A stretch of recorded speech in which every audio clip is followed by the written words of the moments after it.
हमने president of India को इस मामले में एक याचिका हमने विनम्रता के साथ योजित किया है। बाबा 7 जन्म ले लेंगे तब भी दारू चलेगा। साहब, सरकारी काम में बाधा, सरकारी काम है दारू बेचना और दारू की दुकानें खुलवाना। ब्राह्मणों डूब मरो और दलितों एक बार अपने पर विचार करो। दलित की बिटिया के साथ यह हुआ, निषाद की बिटिया के साथ यह हुआ, राजभर की बिटिया के साथ बताओ ना कभी तुम्हारा भी नाम लिया हो। पुलिस कस्टडी में 2 मौतें, एक लड़का खून की उल्टी करके मर गया, पुलिस ने इतना पीटा, और दूसरे को पुलिस ने बताया कि इसने पाजामे की नाड़ी से अपने गर्दन में फांसी लगा करके अपनी जान दे दिया। दोनों मामलों पर आज हम वीडियो करेंगे और इस मामले को सुप्रीम कोर्ट ने क्या माना है। सबसे जघन्यतम मामलों में इसे शुमार किया है, यानी पुलिस अभिरक्षा में यदि मौत होती है तो। ब्राह्मणों डूब मरो और दलितों एक बार अपने पर विचार करो। मैं किस लिए कह रहा हूं कि ब्राह्मणों डूब मर जाओ। अगर कहीं थोड़ा बहुत गड़ही, पोखरी, डबरी, डबरा में पानी हो तो उसी में नाक रगड़ करके मर जाओ। विचार तो करना पड़ेगा। यदि हम अपना जमीर गिरवी रख करके हर बात पर हाँ हाँ हाँ हाँ करते रह जाएंगे, आंख मिला करके बात करने की क्षमता हमारी खत्म हो जाएगी, तो यह तो नरक से भी बदतर स्थिति है। आइए दोस्तों, दलितों एक बार विचार करो, ब्राह्मणों डूब मरो। पहला मामला हम आपको ले चलते हैं बस्ती जनपद में, उत्तर प्रदेश का बस्ती जनपद, जहां पुलिस हिरासत में एक लड़के को ले जाया जा रहा है। इसकी उम्र अभी 17, 18, 19 के लगभग है। 112 पर फोन होता है, पुलिस आती है, लड़के को उठा ले जाती है। खैनी वानी मामले में कुछ होगा, खैनी तो खाएगा ही, खैनी की दुकान होगी, गांजा की दुकान होगी, गांजा मिलेगा, भांग मिलेगा, दारू की दुकान गली गली में खुलेगी। अभी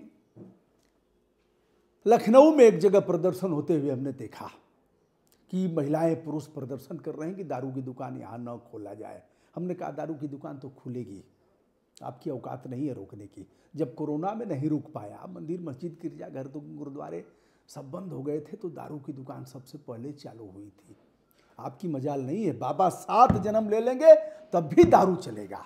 7 जन्मों तक अगर जन्म लेंगे और उसी पीठ के पीठाधीश्वर रहेंगे, शंकराचार्य बन जाएंगे, तब भी दारू बंद नहीं होगा।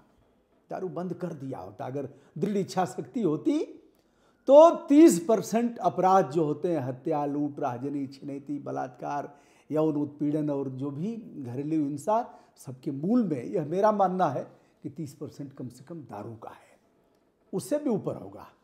वाहनों की दुर्घटना होती है, उसमें भी दारू की भूमिका है, लेकिन बाबा के पास दम नहीं है कि उसे बंद कर सके। हम सब कर देंगे, बताइए ना, जो भी कहेंगे हम करेंगे। राजस्व का घाटा नहीं होगा। दारू पिला करके राजस्व बढ़ाएंगे तो हमने कहा भैया, हम तो कई जगह दूध पिलवाए, हमने कहा ले आओ दूध, दूध ले आए, छाछ ले आए, और लोग वहीं, हमने कहा यहीं पियो दारू के दुकान के सामने। लोगों ने दूध पिया और हमने कहा यही ताल ठोको, तो वहीं दंड बैठक भी लगाया लोगों ने। ठीक है, जन जागरूकता है। अब डर यह भी है कि दारू वाला मुकदमा दर्ज करा देगा और पुलिस कहेगी मिल गए हैं, अब तो ठीक है। असली साहब, सरकारी काम में बाधा, सरकारी काम है दारू बेचना और दारू की दुकानें खुलवाना, फिर मुकदमा हो जाएगा। आइए साहब, पंडितों ब्राह्मणों डूब मरो। पंडितों नहीं, पंडित तो कोई भी हो सकता है, ब्राह्मण भी। चलिए, इसके मूल में हम नहीं जाते हैं। ब्रह्म जानाति सह ब्राह्मण, ब्राह्मण तो इनको मैं डूब मरने की बात कर रहा हूँ। यह है आदर्श उपाध्याय, थाना दुबौलिया है और गांव है उभाई। बिंदुवार तर्क संगत तरीके से बता रहा हूं। तो यह 24 मार्च सोमवार की घटना है। पुलिस इन्हें ले जाती है थाने में। जाकर के पुलिस क्या करेगी, फूलमाला तो है नहीं कि आरती उतारेगी। पुलिस ने स्वागत किया, रात भर स्वागत किया, दिन भर स्वागत किया, और अगले दिन बताते हैं उनके परिवार के लोग, मैं इसको नहीं मानता कि पुलिस मारेगी और 5,000 रुपया मांग भी सकती है।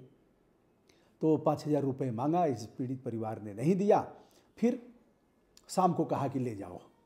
अब वह किसी तरह से आ रहा है लड़खड़ाते हुए, खून की उल्टी कई बार हुई, लोग ले गए एक अस्पताल से दूसरे अस्पताल, उसी में मौत हो जाती है। इस मामले में जो थाना प्रभारी हैं जितेंद्र सिंह लाइन हाजिर होते हैं। लाइन हाजिर कोई पनिशमेंट नहीं है। क्षेत्रीय दरोगा बीट आरक्षी निलंबित किया जाता है। निलंबन भी कोई पनिशमेंट नहीं है, बहाल हो जाएगा। इस मामले में कोई अपराध दर्ज नहीं हुआ, कोई अपराध उन लोगों पर दर्ज नहीं हुआ। जांच चल रही है और जांच चलती रहेगी। हाँ, एक बात और, जब पोस्टमार्टम हो रहा था तो उसी समय समाजवादी पार्टी और भारतीय जनता पार्टी के लोग पहुंचे।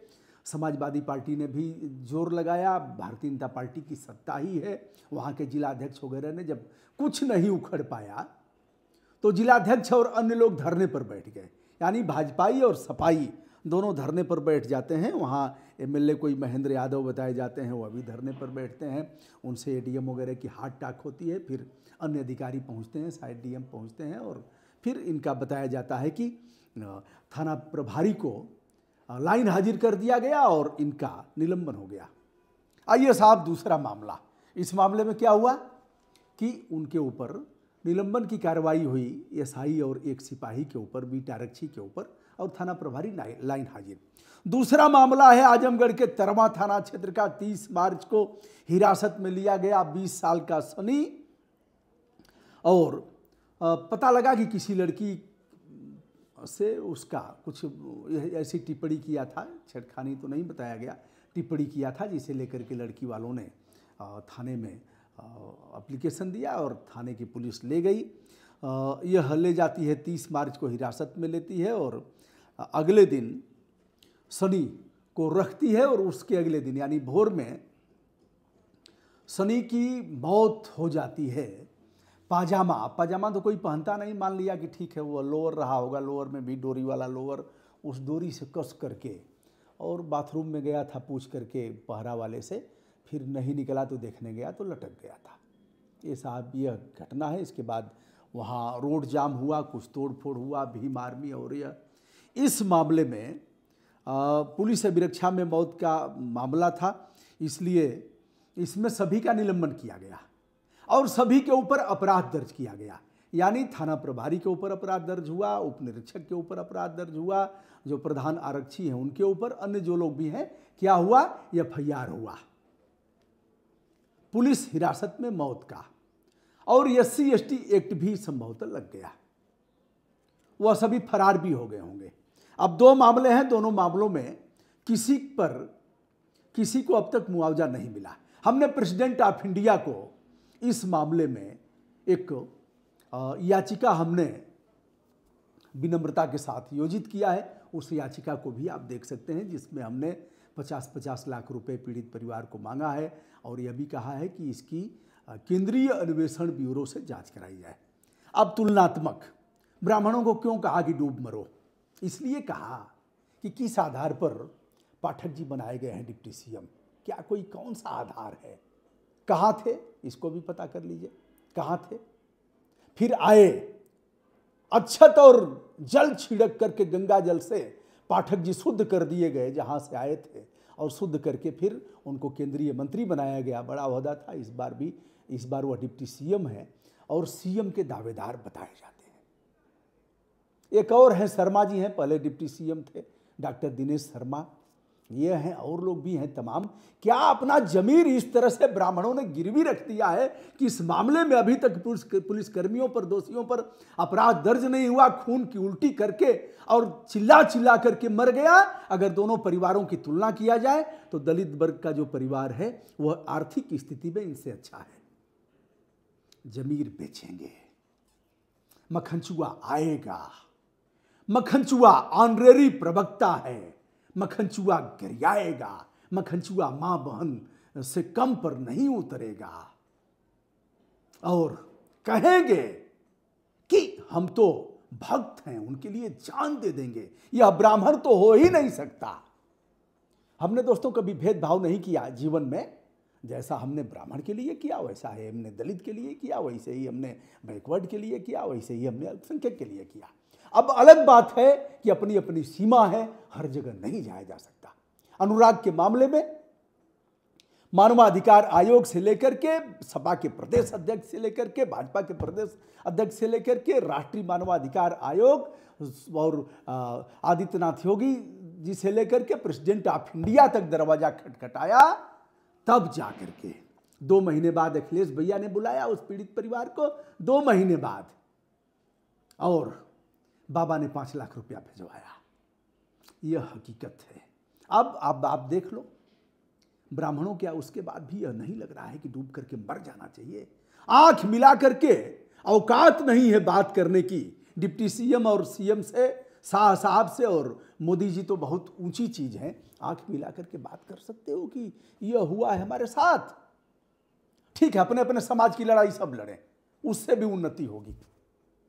अपने अपने समाज के ठेकेदार बन जाएं और सच मामलों के लिए लड़ें, बेरोजगारी दूर करने के लिए लड़ें, नशा उन्मूलन के लिए लड़ें, उनके उत्थान के लिए लड़ें। तो आज का यह वीडियो दोनों मामलों में हमने लिखा है, जिसे आप देख सकते हैं। क्या होता है इसे भी बताऊंगा। यह है हमारी फंडामेंटल ड्यूटी। अभी थोड़ा सा रुक जाइए। सर्वोच्च न्यायालय ने कड़ी फटकार लगाया है यूपी गवर्नमेंट को, क्योंकि पूरे देश में जितनी मौतें पुलिस अभिरक्षा में हुई हैं उसका 1/4 उत्तर प्रदेश में है। 1 2 3 4 बाबा जी की जय जयकार, 1 2 3 4 बाबा जी की जय जयकार। हमारा नेता कैसा हो, बाबा जी हमारा नेता होना चाहिए बाबा जी जैसा, लेकिन आंख मूंद करके नहीं, अंधभक्ति में नहीं होंगे बाबा हमारे नेता। बाबा सब कुछ करते रहे, एक बार भी नाम नहीं लेने वाले हैं। बाबा ने कभी नाम लिया है तो बताओ ना। दलित की बिटिया के साथ यह हुआ, निषाद की बिटिया के साथ यह हुआ, राजभर की बिटिया के साथ बताओ ना कभी तुम्हारा भी नाम लिया हो तो बता दो। डूब करके मर जाओ गढ़ी पोखरी डबरी डबरा में, कहीं सड़े हुए पानी में। दोस्तों, मैं हूं ब्रजभूषण दुबे। ना काहू से दोस्ती, ना काहू से बैर। और सुप्रीम कोर्ट ने जो फटकार लगाया है इस मामले में, अगर देखा जाए तो एक दिन में पूरे देश में 6 मौतें पुलिस अभिरक्षा में होती हैं। यह मानवाधिकार आयोग की रिपोर्ट है जो लोकसभा में बताया गया है, और सबसे अधिक मौतें उत्तर प्रदेश में। दोस्तों, मैं हूं ब्रजभूषण दुबे।